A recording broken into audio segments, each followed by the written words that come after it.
Good evening, ladies and gentlemen, in St. Lucia and in the diaspora. As always, it is good to be with you again. Before I continue, let me thank you all who called to thank me for the last program. It was one in which I was making a statement that, in a sense, was connecting to the future. But to do that, we have to learn to pray and work together. Crime cannot solve our problems, nor can political disharmony, hatred, or malice. As I've mentioned several times before, it simply cannot be the I, but it must be now the we, if we want to progress.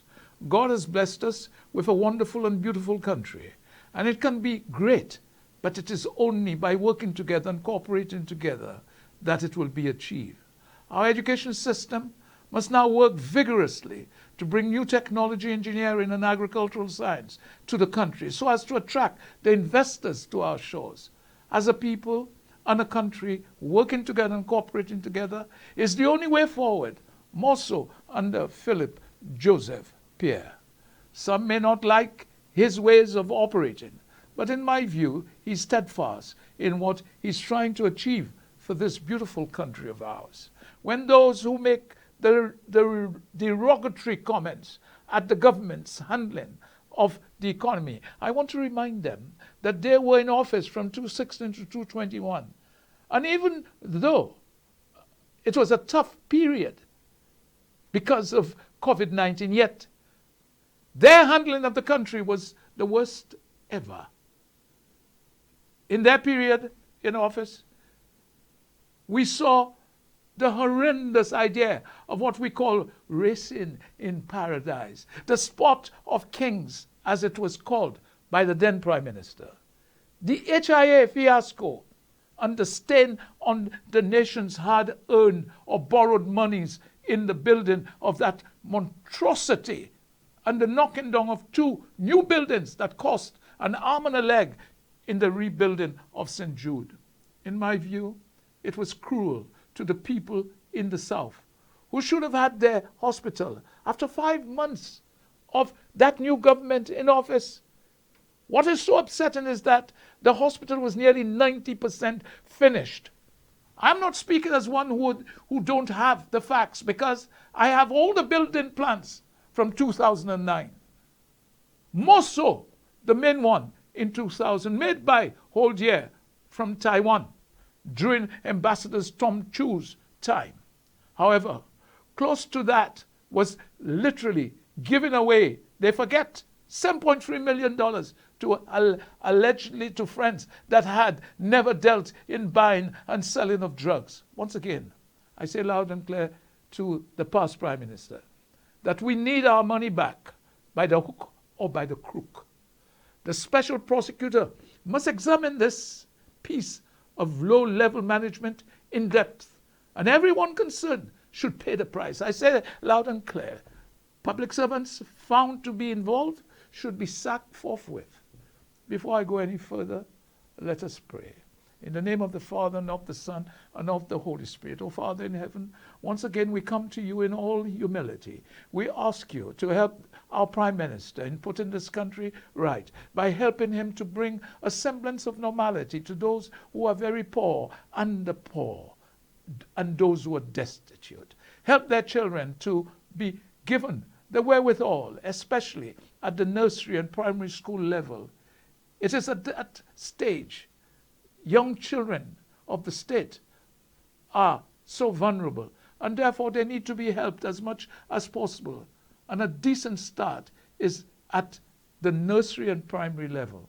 That's the decent start in life. Father in heaven, Philip knows that he needs your help in whatever he does. But he has faith and trust in you, because he knows that without a doubt that you are the Prince of Peace, the King of Kings and the Lord of Lords. Amen. Tonight, I quote from Sirach, chapter 9, verses 17, and chapter 10, verses 1 to 5. A skilled craftsman is admired for the things he makes, and a leader's wisdom is proved by his words. Someone who speaks rashly and recklessly is feared, and hated by everyone in town. A wise ruler will educate his people, and his government will be orderly. All the officials and all the citizens will be like their ruler. An uneducated king will ruin his people, but a government will grow strong if the ruler or the rulers are wise. The Lord sees to the government of the world and brings the right person to power at the right time. The success of that person is in the Lord's hands. The Lord is the source of the honor given to an official or any official. The word of the Lord. Thanks be to God. I use this chapter tonight because in listening to the past government on crime, education, health, I'm simply appalled that those or these individuals have the gall to be now criticizing this government. They should be ashamed of themselves and go and look for a dark place to hide if they could find it. But will they? No, because they have no shame. Why? Because they believe sincerely that 43% of the population are mendicants, jackasses, barking dogs, etc. I didn't say it. And all of them are probably their supporters. Tonight I want to quote from the Alan Shasta's New Year's address in 2016, when he had the gall to say that the United Workers' Party, under my leadership, pledged to build a new St. Lucia with promise to you, the people of this country, that with your support we would make St. Lucia the best place to live in the world, work, invest and visit. We knew it would not be easy, but we were committed to this ideal. We recognized to fulfill this vision and to become the nation that we are destined to be, we could no longer continue to do things the same way and expect meaningful progress. That is why we develop a 10-year plan to provide an affordable quality health care, a globally competitive education system. Alan, we are waiting for this, or we waited for this for 5 years, and all we saw was nothing that was planned. Was the road work up north planned? If so, why after beginning the paving, the whole area had to be dug up again to put water canals? Why is that? You talk about a safe environment and economic opportunity for all. If that was so, why, when you, the were in government, got aid for the poor during COVID-19, only areas that voted UWP were given parcels of food, etc.? Was this not the period of the Fortuna Doctrine, which you supported? In 2020, global economic catastrophe, senior citizens and the vulnerable. When Alan is talking, he said that his government's top priority was about food. Yet, as I mentioned above, during COVID-19, he was the same who supported the Fortuna Doctrine. When Labour Party supporters were completely humiliated in not being given any food assistance. What a political hypocrite. Alan, please, leave our politics and go back to the country that you are a product of. You seem to forget these words that were uttered by you during your time as Prime Minister, when you said to the then opposition that it is not your job to tell the government how to run the country. And now you want to run the country with them? You thought that you were, talking to little boys and girls. But what made me so annoyed was one of your poodles, when one of your poodles said to the suffering public then, do not bite the hands that feed you. My God, but you were not feeding anybody but your friends. My simple question is, how were they biting, or how were they being fed? Who was doing the feeding? Because the help that was put in place by the previous Labour government was all taken away from the poor and dispossessed when you came into power. During your period as Prime Minister, you said what you wanted was a more lean public service. You forget? You seem to forget that the country was broke, and you wanted to deter their monthly payments. You forget that? When you wanted, what you wanted was a bond swap proposal where 75% of their salary would be in bonds and 25% in cash. This was simply unprecedented in this country or even the Caribbean. Yet this is what you wanted under your government. One of your poodles was asked as to whether they would apply, that this would apply to the government of the day. Then what he said simply was no answer. Because to your party, that would simply be outrageous. Further to that, in Allen's now New Year's address in 2024, which was released on the 4th of February 2024, he made it clear that the Labour government have failed the people of St. Lucia. He talked about a surge in crime during the year, which before was unheard of in our history. I didn't say it, he said it. He simply forgot that Operation Restore Confidence was during the UWP term in government, 2006 to 2011. And not only that, when he was Prime Minister, the rise in crime was accelerating as never before until it was curtailed by COVID-19 due to the restrictions that were placed with a curfew, etc. Has he forgotten that?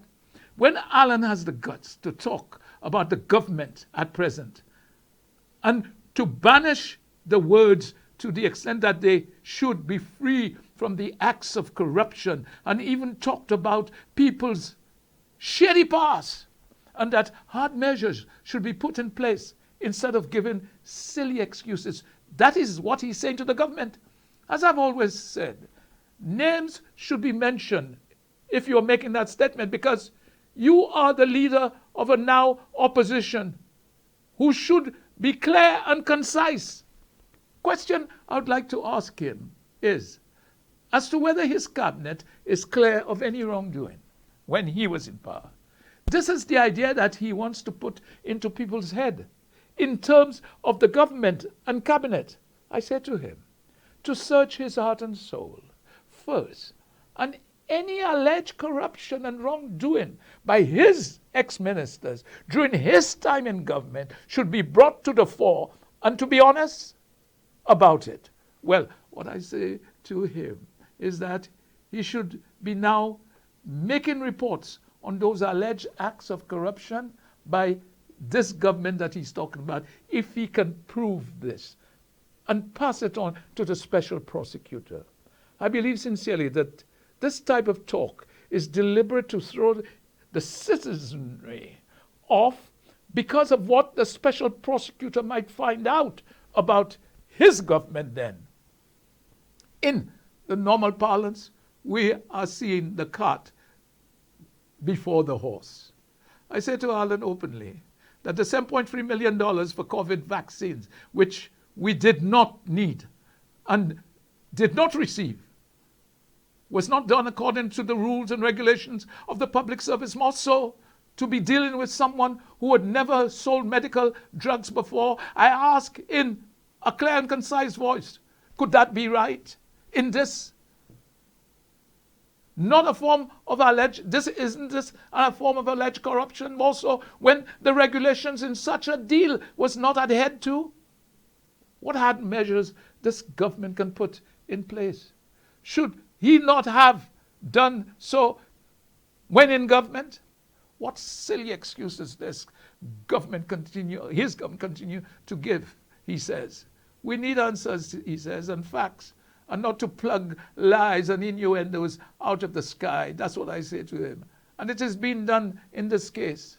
What made me laugh with that speech is when he openly said that Philip simply failed to understand that his cabinet is free of corruption, because some in his government he has failed to understand that they too have had shady past, or words to that effect.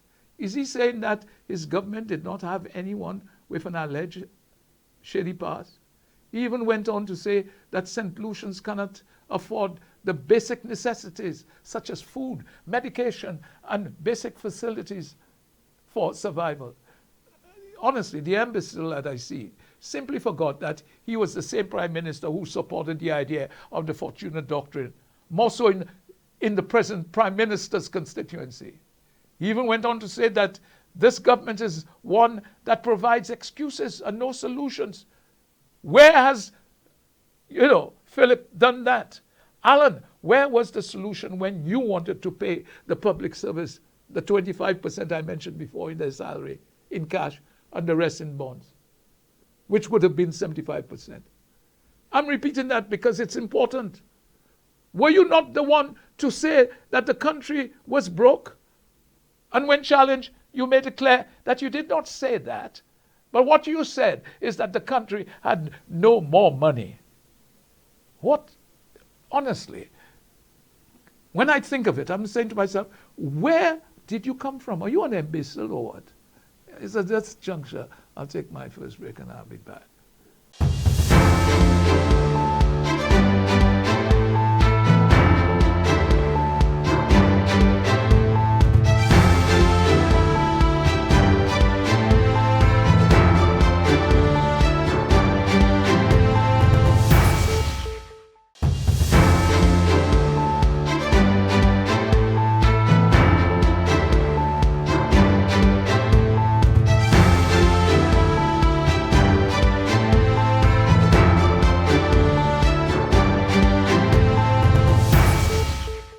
Welcome back to Moving Forward. And I was talking about being an imbecile. In fact, and again, what it showed in what we were discussing is that, Alan, I'm asking, were you an imbecile? Because you did not know that if you did not have money, then you were broke, per se. You went on further to say that they have failed the people. That is this government. In this context, the government, because St. Lucians now cannot afford the basic necessities to have a decent meal on the table, I didn't know that. I was literally flabbergasted when the last prime minister said quite vehemently that this present government is one that provides excuses, and it is painful to see the destruction that had been made to the new modern hospital that was being built. That is the one I call the box. He has the audacity and guts to say that that particular box was over 50% complete. And the Philip J. Pierre administration disregarded it just to score cheap political points. The man even went on to talk about the opulent lifestyles of the Labour Party government and their close supporters. Honestly, this ex-Prime Minister simply forgot in such a short space of time that his government was just about family, friends and foreigners, more so the Chinese ones. He's not even in power, but is now making advances to the Chinese, should in case he has a sniff of winning the next election. I'm convinced that he has an idiotic mind, because if he was not so, he would have realized that things in China is now catastrophic, to the extent that their GDP is now in the minus. And countries that used to manufacture their products in China are now pulling out. Not only that, but China is now trillions of dollars in the red. There is even a call for Xi Jinping to step down. Alan, get your facts right before you start to bark like those barking dogs you spoke about. You even went on to talk about the destruction that were being made by the Philip J. Pierre government to the gains that were made by this government, by your government. I want to ask Alan to list those gains that he made. Oh yes, I forgot. The DSH Chinese project, which we were told were the sport of kings. Kings. Well, I did not know that we had kings in St. Lucia or even in the Caribbean. When I look back at what some of the writers would have said about Allen and his reasoning, I came across those words. There is the fear that the march of reason would destroy the roots of human sensibility. This was, of course, the essential thesis of Smith's theory of moral sentiments and Kant's critique of judgment. In looking at the words above, one do have to concentrate on the haughty disdain of sensibility, a disdain that characterizes so much of our current legal and political debate and must be replaced by jurisprudence of compassion, from which then can be refined a politics of respect and responsibility for others. Allen does not know that. That was never shown, or we never saw that in Allen's time. And his lapdogs or poodles were even worse. When I look at them, I come to the conclusion that nothing is perhaps so repulsive as the lack of their shame. But they fail to see that or understand that to an extent they were the laughing stock in terms of the government, not only of the Eastern Caribbean, but the world. In my view, the only way in which, or in what Kant and Smith have said in their words, can be affected is by an opening up of political conversations by the institutions of genuine democratic engagement, which will provide us with the facility to imagine the aspirations and the fate of others. We don't think of others enough. Did Allen have the ingenuity to think in that manner?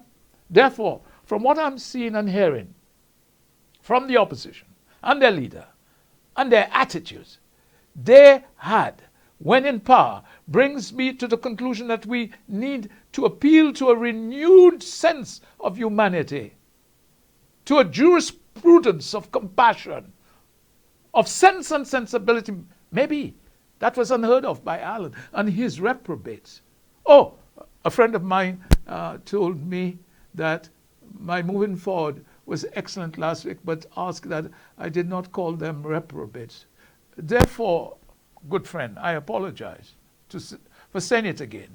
But I also want him to know that the meaning of reprobate in the Collins Dictionary is one who is depraved or disreputable individual or person. What Allen and his poodles fail to understand or to realize is that love thrives on differences. It is love which mediates politics, not rights or duties or even laws. We must therefore come to the realization that the bedrock of a stable politics is the human capacity to love. They don't show any love to the government. The qualities of love and decency have become a sign or signs of weakness in modern St. Lucian politics, and it is this perverted appreciation of human relationships which denies us the feeling of security which compassion breeds. Allen, you should know this. When your government was compared to Stephen King, to Kenny D'Antoni, or the one and only Sir John Compton, you could not stand up. Your government could not stand up to these. You did not have love for your people or the plight or their plight, but only for family, friends, and foreigners, as I've mentioned before. More so if they were white or Chinese. I say this without flinching one eyelid. What Allen failed to realize is that it was his inability to inspire, which was so tragic in his losing so badly at the last election. To be more succinct, during his period in government, the process of dialogue was simply non-existent. There was simply no governing principle of flexibility. He never tried to champion what we term democracy, humanity, tolerance, and compassion. Yet he has the gall to be talking about the present Prime Minister in such a derogatory sense, as if he was the paragon of virtue. Listening to the House on the 13th of February 2024, I was rather flabbergasted again by the leader of the opposition presentation, especially when he talked about Ojo Labs, DSH and St. Jude. In my humble opinion, the leader of the opposition needs his head tested. I am now coming to the conclusion he cannot understand truth from lies and therefore seem to live in a false paradise or make-believe world. He simply does not know or understand truth from fiction because he is standing on a pedestal, on a platform of what I would term cloud cuckoo land. He started his presentation by wishing women in the House a happy Valentine's Day. And to be honest, I did not see the relevance. Then he went to tongue by attacking the Prime Minister's signature tune of putting the people first. He made it clear that this was a fallacy, in that the government of the party always put politics first. Well, that was a misnomer because politics is what they are all about. He then said that everything they touch, nothing happens, even to the extent that this present government does not have any appreciation of how business work. He went on further to say, quite categorically, that his government has no plans, and asked the question, where is the economic development fund that this government has? Where is the training for the public service? And even went on to ask, in terms of tourism, how many more hotel rooms will we get? He also went on to say that he has lost confidence that the economy will grow under this government. But the biggest laugh of the day was when he made a fallacious statement that DSH would have been bringing new jobs, skills to the South, together with Ojo Labs, and in theory had everything paid for them to be here. And when they actually had to invent, they invested, that is Ojo Labs, they invested $78 million in Grenada and not St. Lucia, and millions in Mexico. Did he not know that? He refuses to accept that unemployment levels have dropped under this government from what it was then when they were in office. He continued to make the statement that this government has no plans and have never had a plan, even to the extent or to asking, where is the emphasis of growth? What made me again laugh heartily to my heart's content is when they had the audacity to say that the SLP suffers, or he said it, suffers from labor pains. Good Lord.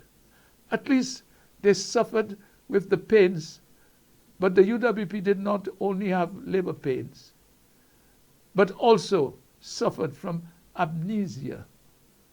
Even to the extent the leader of the opposition was of the view that the Prime Minister had no focus in putting people first. He kept asking, where is the economic development plan? More so for modernizing the public service. And also, where is the training for the public service? He was of the view that DSH and Ojo Labs brought new industry to the South and created permanent jobs. My question to him is simply, where were they now? Where are they now?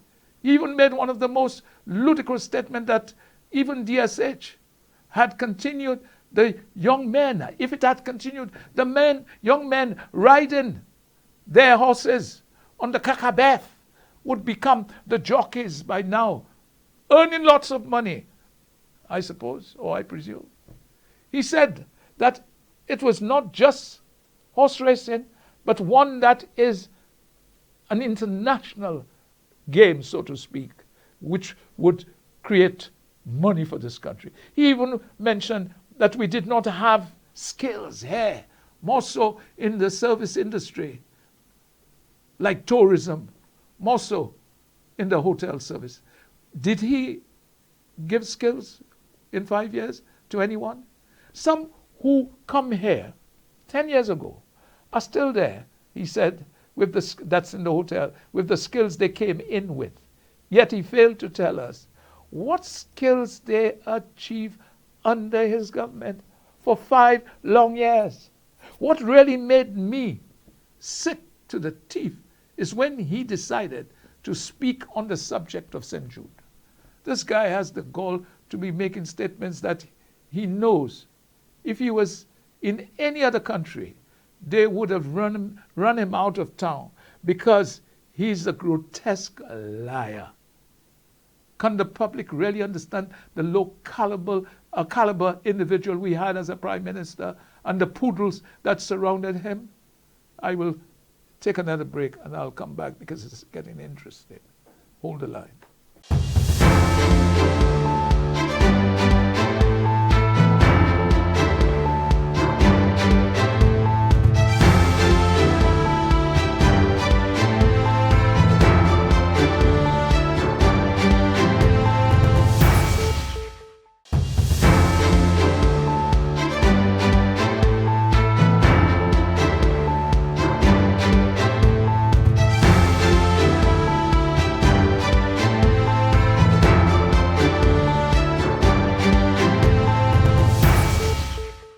Welcome back to Moving Forward. And I was talking about Ojo Labs and all these sorts of things and St. Jude. And I must say that St. Jude, under the 5 years of the last government, should have been finished because on coming into office, it was almost 90% finished under the government that they took over from. His government and his poodle took 1 year to have a document done which they hope would have shown defects in the planning of the hospital. And that would have allowed them or showed them to do what they went on to do. But it showed very little, which they did not expect. They paid close on to $1 million. Then lo and behold, they broke down 2 new buildings that cost millions and then built a box which was done as a cover-up to fool the mendicants, the jackasses and the barking dogs that he said was in our population. What he did fail to tell us is whether they were United Records of the Poor or Labour Party supporters that were these mendicants. Well, in the House, he had the audacity to make the statement, instead of moving into a modern building, he said that this government was using an 80-year-old building. Is it not strange that his 80-year-old building is by far much, much better than the box they built, which looked like a school for someone to be principal, but not only that, it could not have passed any building plans test anywhere in the world, not even under our DCA. The building was simply pathetic, and every St. Lucian should make an effort to visit St. Jude to see that monstrosity.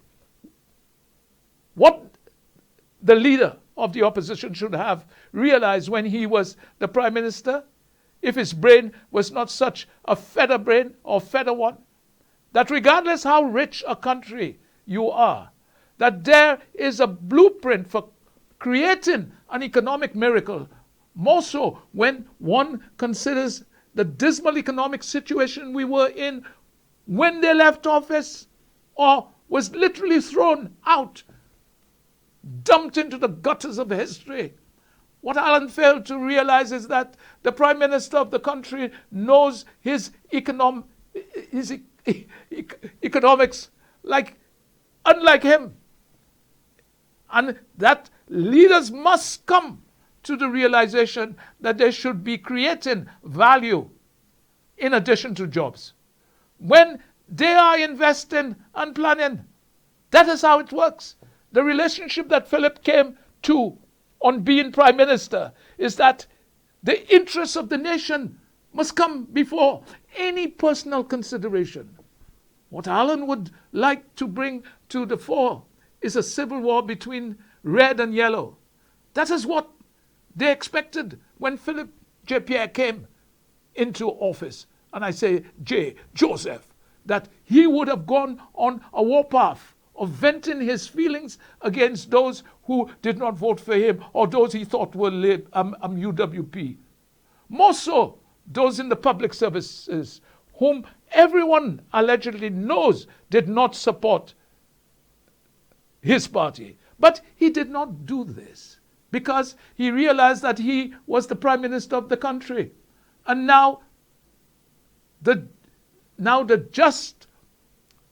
just the Labour Party followers. Some of his supporters, as I have mentioned at some time before, was angry and still is that he did not go down that path which the last prime minister did when he came into office. He abandoned everything that was in the pipeline, which he thought was Labour Party projects. He did not carry on with the projects. St. Lucia would have been in a much better position, not only in the OECS, but in the Caribbean as a whole. There is no doubt in my mind that St. Lucia under Philip Joseph Pierre have now crossed the Rubicon. That was simply a barrier left behind to block progress. So much so, the opposition is now in tatters. Because every time they open their mouths to condemn this government, it clearly is an animal antics on their behalf. And unknown to them that this government is moving on. It is all the things they never did or refused to do because they thought that they would continue to give some sweeteners to the mendicants, the jackasses, and the barking dogs. And they would just simply grovel. Now, I come to a subject that is dear to my heart. And that is the subject that we once heard, in that it was said that colonialism had a conscience. When an individual makes a statement like that, then all I can ask the good Lord is to have pity on him or his soul. I say this not only as a West Indian and St. Lucian per se, but as one who has lectured on African civilization from the 1000 to 1800, and one who also lectured on the slave trade on the UWI degree program, first year courses. Therefore, I was shocked to hear anyone making such a stupid and condescending remark. This is why I now say to our Prime Minister that we now have to make every effort to erase that idea of colonialism, having a conscience. And our children must never be given that trash to eat, drink, or to think. Colonialism was a clear case of saying that some human beings were seen as mere animals, even to an extent without a heart or soul. What was being banished about and the propaganda that was being spread then was that only certain people had this and they were white. We were merely pawns to be sold, whipped, and kicked around like jackasses, mendicants, or barking dogs. Even now, the thought of reparations is being cast aside because those concerned feel no guilt about their inhumane treatment of black people. Today, much of the most expensive parts of England, where I lived for so many years, were built on the back of slavery. Black slavery. Let's put it clear. Even today, those of us who are proud to be black must come to the realization that much of the minerals in the world do come from Africa. Without them, the world could not survive. Yet, they treat African countries and their people as second-class citizens. Let us never forget that. When we look at the United Nations, especially the 5 countries that have the right to veto, there's not one African country there. Can that be right? I'm simply flabbergasted that very soon we will be celebrating 40-odd years of independence, yet we are still holding the same shut tails of our colonial masters. Much of what we see around us is still part and parcel on what they left behind. We are only fitted into their shoes, those at the top, and those who have all the higher echelon of society believe in the same manner as their colonial masters. Not mine, I wouldn't say ours. It's simply very hard to believe that we have not moved on. That's why we should be moving forward. From where we were in our education, in our medical facilities, in agriculture, etc. We are still clinging on to what the white masters left behind. Bob Marley and Marcus Garvey made it clear that we have to release ourselves once and for all from mental slavery. It is clear that we have to do so very quickly, because if we do not, then we will continue to kiss the backsides of our former masters, who now have to make drastic changes in their education, health, justice system, their infrastructure, etc. So at this juncture, I'll take my next break. You can see I'm beginning to get really worked up, because we have to move away from this.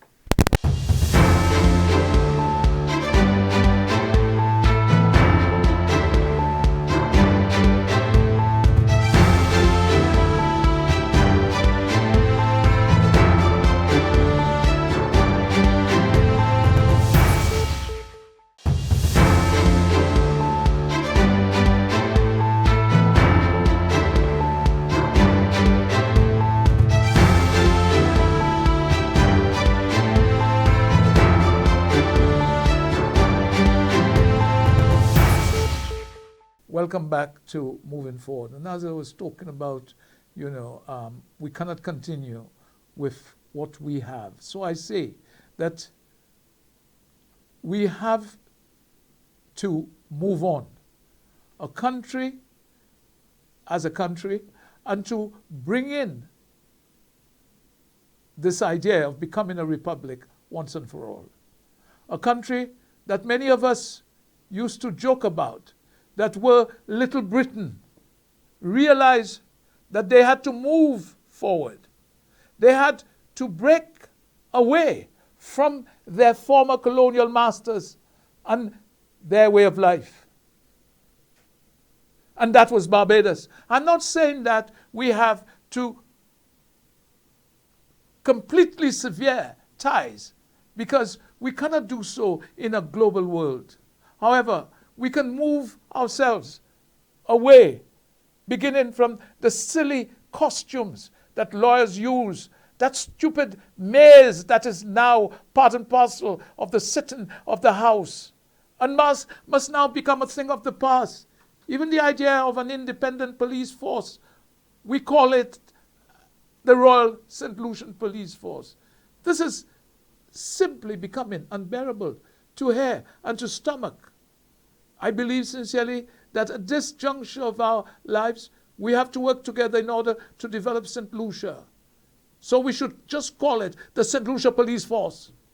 Sometimes I believe sincerely that Aristotle was right when he long ago advised that if political communities are to hold together, the politics of friendship and compassion remains just as vital as the science of laws. At times when I see the opposition and the antics that I see, it is truly an abuse, an absurd situation where the country has gone mad. Instead, or at least one that has lost any sense of reason and balance. Honestly, Alan Guy, Dancy, Prudent, Spider, and a few others must leave our politics so that the country can breathe again, because with them around there is a poignant smell that seems to engulf the population. Let me make it clear that there are also one or two in the government that also tend to have politics or They must leave politics for another life, another world. So I'm not just saying one side, both sides. Tonight I feel mischievous, and therefore I want to repeat something that was said about Jeremy Bentham, which now applies to Alan. That was emotionally retarded. He lacked the essential and defining capacity of emotional literacy, the power by which one human being enters into the mind and circumstances of another. This was Mill's venom towards Bentham.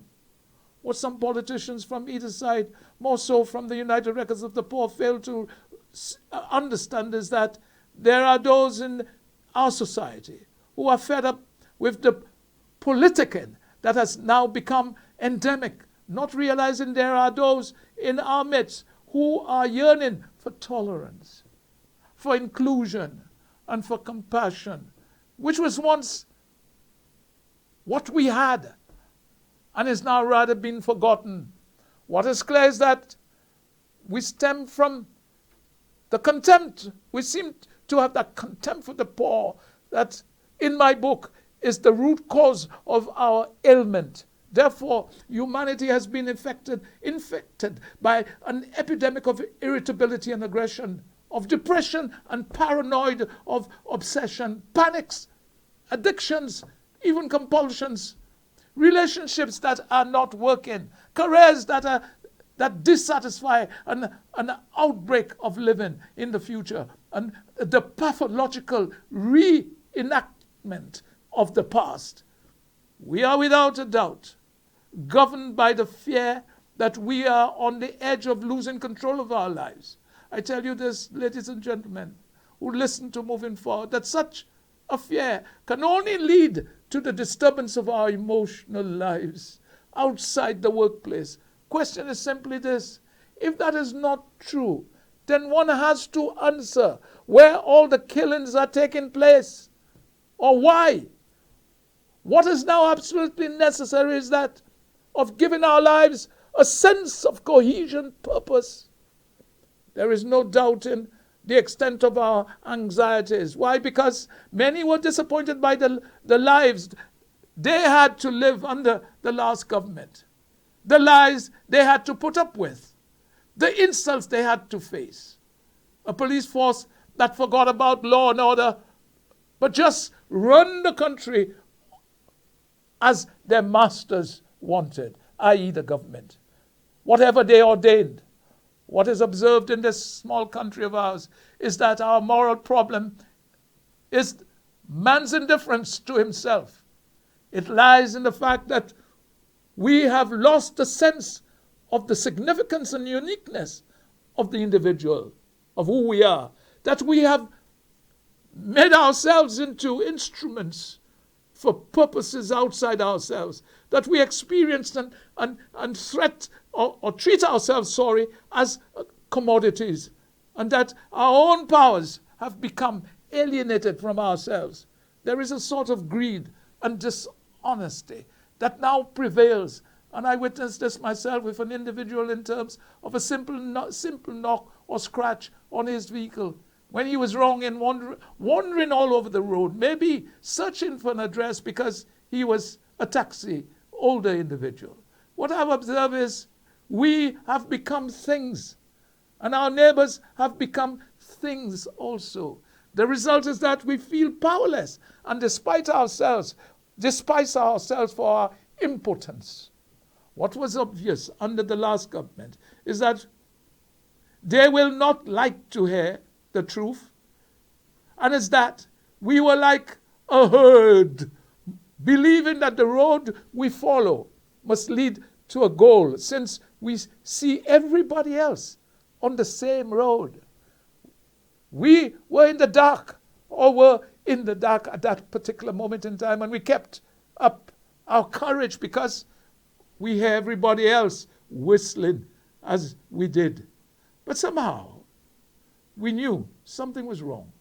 As the past government continued to lie through their teeth, my advice, therefore, to each and every one of you tonight is to inculcate in your minds and your heart that that whilst we cannot aim at moral perfection, there is nothing to prevent us from adhering to the simple duty of political romanticism, to take more people's need into account than we did previously under the last government. Philip has given us hope.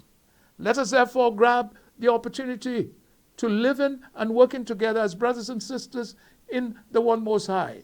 The human spirit must be retrieved from its attitude of despair. Before closing tonight, I want to be saying to the government that they must lend an ear to public opinion and to draw up policies that are truly beneficial to the people, and that means all the people. There is no doubt in my mind that they have to attend to the need of the underprivileged. They should also attach importance to fair allocation of resources, narrowing the wealth gap that is clearly visible, and also how to help them realize their social or St. Lucianness. This government, without a doubt, will attend to the needs of the underprivileged. As long as Philip J. Pierre, and I said Joseph Pierre, is the Prime Minister, I say to the government that reforms are greatly necessary in education, in the police, in health, and most so the public service. We cannot continue to have permanent secretaries that are useless, not only to this government, but also they were useless to the last, which has now been changed. So tonight I want to ask a simple question. How can a permanent secretary keep traveling from one country to another? In this case, straight from Belize and then immediately on to Taiwan. When the minister, director, is also going, together with another, should not the deputy permanent secretary have a turn to learn about things firsthand? These are the reforms that should take place. In my view, just think of the allowances only one person is getting.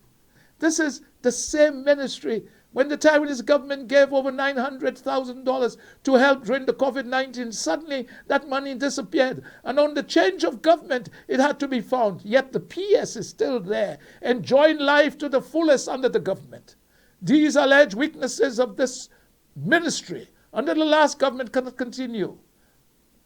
As for those who hold themselves aloof from the fray, who thinks that they have nothing to complain about, I hope and pray that they should not hope for the day, if it should come, that they don't have to wonder what would have happened if they had only spoken out sooner.